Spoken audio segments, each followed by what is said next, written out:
አርማታ እግሬ ላይ ደርቆብኝ ያውቃል። በምን እኔ ማርክ ምን ሆነ ነው? ለምንድን ነው ምን አይነት ማስተኛ አንተ? እግዚአብሔር ቆይ እናንተ አንድ ጊዜ አርማታ እንኳን እግዚአብሔር አተረፈ። አሁን ደህና ነህ አይደል? እንዴ ቆይቷል እኮ።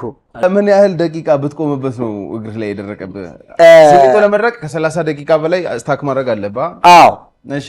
በረባርሶ ነበር ያደረኩት። እሺ። አርማታ ስታቦካ መሀሉ ላይ ልክ እንደ ገንፎ ውሃ ታረጋለህ። ገንፎ አትግባበት።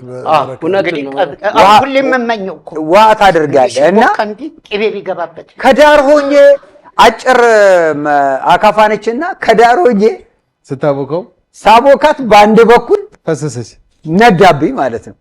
ገና የመጀመሪያ ስለነበረ መሀል ውስጥ ገባውና ከኋላ ወደዚህ ሰበሰብኩት ወደኔ ብዙ ጊዜ ማለት ከዛ ለካ በረባርሶ እዛ ያዘ። በሱ በጫማ ጥፊ መተህ ታውቃለህ? ኧረ እኔ ለራሴ ወፍ በበረባሶ ሄደ በጫማ ተመለስካ በለው የማያልቅ ጫማ